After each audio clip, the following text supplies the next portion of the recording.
नमस्ते जी। सातवीं श्रव्य कणिका दयानंद दिवाकर, लेखक आदित्य मुनि जी, वानप्रस्थ। हम अध्याय दूसरा यहां से प्रारंभ कर रहे हैं। शीर्षक है दिवाकर का विस्तृत आकाश में विचरण। जब मूलशंकर ने यह निश्चित जाना कि अब उसके माता पिता उसका विवाह किए बिना कदाचित न छोड़ेंगे, तब वह गुपचुप उस समय जब उसका रक्षक एक दिन सायंकाल अन्यमनस्क हो रहा था, सदैव के लिए घर छोड़ने के लिए तैयार होकर कार्तिक शुक्ल प्रतिपदा से आरंभ होने वाले गुजराती संवत 1903 विक्रमी अर्थात 21 अक्टूबर 1846 ईस्वी बुधवार के बाद शौच जाने के बहाने से नंगे पैर निकल पड़ा और एक मित्र के यहाँ गया हूं ऐसा सिपाही से घर पर कहला दिया। इस समय मूलशंकर के पास पहनी हुई एक ही धोती थी। दोनों हाथों की 4 अंगुलियों में 4 सोने की अंगूठियां थीं। कानों में और हाथों में 2-2 अन्य अलंकार भी थे। उसके कपड़े के आंचल में 100 रुपए भी बंधे थे। इस प्रकार वह सदैव के लिए अपने माता पिता, भाई बहन, घर बार को छोड़कर एकमात्र भगवान के आश्रय ही अपने को सौंपकर अंधेरे में द्रुत गति से डेमी नदी के किनारे किनारे चलने लगा। लगभग 4 कोस चलने के बाद उसने एक छोटे से गांव के अंत में नदी के किनारे एक स्मशान घाट देखा। वहां एक छोटी सी निर्जन कुटिया थी जिसमें उसने रात्रि विश्राम के लिए प्रवेश किया। यहां वह सारी रात जगा हुआ निश्चिंत होकर भविष्य की कार्य सूची बनाता रहा। आधी रात बीतने के बाद कई ठग अचानक उस कुटिया में प्रवेश करके उसे सरकारी गुप्तचर समझकर उस पर कटारों से वार करने के लिए उद्यत हो गए। तब उसने उन्हें अपना सही परिचय दिया, जिससे उन्होंने उसे पहचान भी लिया और अपने दल में सम्मिलित होने के लिए उसे कहा। परंतु मूलशंकर के इसके लिए तैयार न होने पर उन लोगों ने उसकी अंगुलियों से 2 अंगूठियां लेकर उसको छोड़ दिया और वटमारी से उन्होंने जो कुछ भी संग्रह किया था वह सब वहां बैठकर परस्पर बांटकर वे वहां से चले गए। जाने से पहले मूलशंकर के उनसे यह पूछने पर कि योग विद्या सीखने के लिए योगी कहाँ मिलते हैं, उन्होंने मूलशंकर को बताया था कि सिद्धपुर के मेले में जाने से वहां योगी मिलेंगे। दूसरे दिन सवेरा होने पर मूलशंकर ने भी अपनी अगली यात्रा आरंभ कर दी। इस दिन उसने दिन भर में 15 कोस से भी अधिक का रास्ता पार किया। मार्ग में उसकी जान पहचान वाला कोई उसे मिल न जाए, इसलिए वह प्रधान मार्गों को छोड़कर मैदान, जंगल आदि निर्जन स्थानों से होकर ही चलता और मार्ग में मिलने वाले मंदिर आदि पर रुककर कुछ विश्राम और जलपान कर लेता था। रात्रि में वह एक हनुमान मंदिर में ठहरा। प्राध्यापक दयाल जी आर्य जामनगर के मासिक वेदवाणी बहालगढ़ के जनवरी 1987 ईस्वी के अंक में प्रकाशित एक लेख के अनुसार यह हनुमान मंदिर लुणसारिया गांव का रानी मां हनुमान मंदिर था।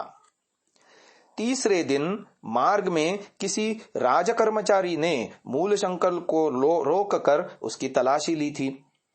तब किसी आदमी के यह कहने पर कि यह अवधूत साधु है, यह किसी मठ मंदिर या आश्रम में नहीं रहता है, केवल मनमाना भ्रमण करता है, उसके पास जो रुपए थे, कानों और हाथों में जो आभूषण थे, इन पर किसी ने ध्यान नहीं दिया, इसलिए उस राजकर्मचारी ने उसे आगे जाने दिया। इस राजकर्मचारी से मूलशंकर को यह भी पता चला था कि एक नौजवान अपने घर से भागा हुआ है। उसके संधान के लिए उसके पिता कई एक अश्वारोही सैनिकों के साथ घूम रहे हैं। मूलशंकर को तब यह अनुमान लगाने में देर नहीं लगी कि उसके पिताजी ही उसे इस प्रकार ढूंढने के लिए निकले हुए हैं। अतः उसने समीप के एक स्मशान पर जाकर अपने सारे शरीर पर ही भस्म पोत ली ताकि उसकी पहचान सरलता पूर्वक न हो सके। अब उसे चिंता केवल अपने पास के अलंकारों और रुपयों की ही रह गई थी, जिससे उसके मन में इस बंधन के कारण उद्वेग और अशांति बढ़ रही थी।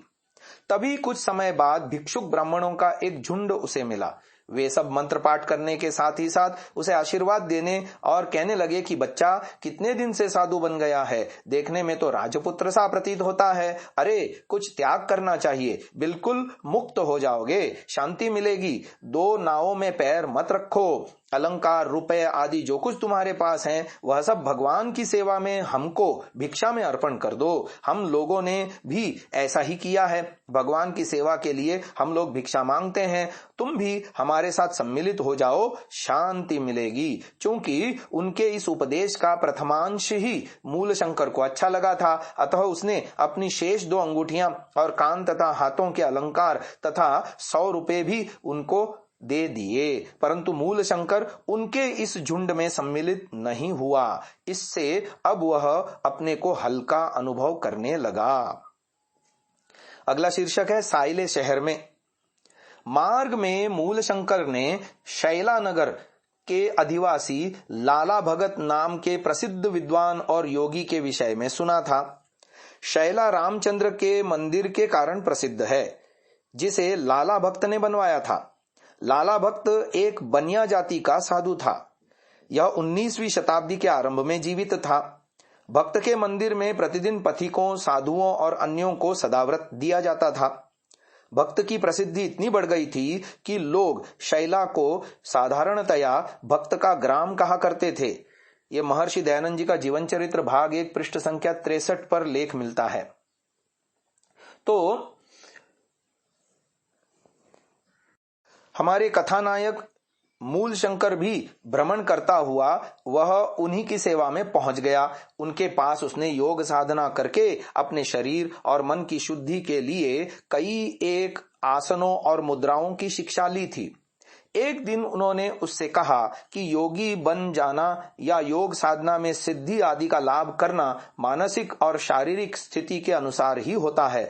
तुम इस समय किसी आश्रम में नहीं हो, तुम न ब्रह्मचारी, न गृहस्थ, न वानप्रस्थ और न सन्यासी ही हो। अतः उसे उन्होंने ब्रह्मचर्य आश्रम में प्रवेश का परामर्श दिया। वहां निर्मल चैतन्य नाम के एक ब्रह्मचारी से मूल शंकर का परिचय हुआ था। अतः मूल शंकर ने उससे ही ब्रह्मचर्य आश्रम की दीक्षा देने के लिए प्रार्थना की, जिसके लिए वह भी सहमत हो गया। ब्रह्मचारी निर्मल चैतन्य ने मूल शंकर को समझा दिया था। आचार्य शंकराचार्य द्वारा प्रतिष्ठित 4 मठ हैं। हिमालय में जोशी मठ, दक्षिण में श्रृंगेरी मठ, पूर्व में श्री क्षेत्र में गोवर्धन मठ और पश्चिम में द्वारका में शारदा मठ। चारों मठों में ब्रह्मचारियों की उपाधियां पृथक पृथक हैं, जैसे उत्तर मठ की आनंद, दक्षिण मठ की चैतन्य, पूर्व मठ की प्रकाश और पश्चिम मठ की स्वरूप। इनमें से तुम आज से शुद्ध चैतन्य ब्रह्मचारी हुए। इस समय ब्रह्मचारी शुद्ध चैतन्य ने अपने पास एकमात्र शेष पूर्व की किनारेदार रेशमी धोती त्याग कर 3 रुपयों से सादी धोती का एक गैरिक वस्त्र खरीद कर धारण कर लिया। इस प्रकार उसने अपने बाह्य बंधनों को तोड़ दिया और अब से उसका परिचय मैं दक्षिण मठ का ब्रह्मचारी हूं मात्र यही रह गया था। आगे कोट कांगड़ा में साइले नगर से ब्रह्मचारी शुद्ध चैतन्य अहमदाबाद के पास कोट कांगड़ा, जो कि एक छोटा सा राज्य है, वहां आया। यहां उसके जन्मस्थान के समीप रहने वाले बहुत से वैरागियों में से एक उसके परिवार से सुपरिचित किशोरी नाम के वैरागी से अहमदाबाद के निकट भेंट हुई। उसने उससे पूछा कि तुम यहां कहां से आए और कहां जाओगे। उसके ऐसा पूछने पर ब्रह्मचारी शुद्ध चैतन्य ने उसे बताया कि वह घर से आया है और कुछ देश भ्रमण करना चाहता है। उसने फिर उससे पूछा कि तुमने काशाय वस्त्र धारण करके क्या घर छोड़ दिया है। तब ब्रह्मचारी शुद्ध चैतन्य ने उसके इस प्रश्न का भी उत्तर दिया कि हाँ, मैंने घर छोड़ दिया है और कार्तिकी के मेले में सिद्धपुर जाऊंगा। इस वैरागी ने इस भेंट के बाद ब्रह्मचारी शुद्ध चैतन्य के पिता को पत्र लिखकर सूचित कर दिया कि आपका पुत्र मुझे कोट कांगड़ा में मिला था और वह वहां से सिद्धपुर के मेले में जाने की कह रहा था। अब आगे घटना आती है सिद्धपुर के मेले की, जो हम आपको कल के श्रव्य कणिका में सुनाएंगे। इसको यहीं विराम देते हैं। ओम। वीडियो को अंत तक देखने के लिए आप सभी महानुभावों का हार्दिक धन्यवाद। क्या आप जानते हैं, सांतसा नामक ऐप को गूगल प्ले स्टोर से एंड्रॉयड के लिए यदि आप डाउनलोड करते हैं तो जो आर्य सज्जन महानुभाव हैं जो नियमित यज्ञ करते हैं, साप्ताहिक यज्ञ करते हैं या किसी विशेष अवसरों पर यज्ञ करते हैं, आपकी समस्त आवश्यकताओं की पूर्ति के लिए सांतसा नामक ऐप में ऑडियो नामक सेक्शन में आपको अग्निहोत्र पर्व मंत्र नामक शीर्षक के अंतर्गत सब प्रकार के हवन प्रकारों का उसमें प्रावधान दिया गया है। जैसे दैनिक हवन, सुबह और सायंकाल अलग अलग करने का हवन, या दोनों समय का एक ही समय में करने का हवन, साप्ताहिक हवन, आर्य समाज के साप्ताहिक सत्संगों में होने वाला हवन, विशेष अवसरों पर जैसे जन्म दिवस हुआ या अन्य कोई दिवस हुआ हवन, और आर्य पर्व पद्धति जो आर्य समाज में हर कहीं मनाई जाती है, प्रत्येक पर्व का अलग अलग हवन, यहाँ तक कि वृष्टि यज्ञ भी, तथा विशेष मांग पर जनता के हमने अंत्येष्टि संस्कार भी, उसका भी हवन हमने रिकॉर्ड करके ध्वनि मुद्रणालयों में ससंगीत उसमें हमने डाला है और आप इसका लाभ उठा सकते हैं।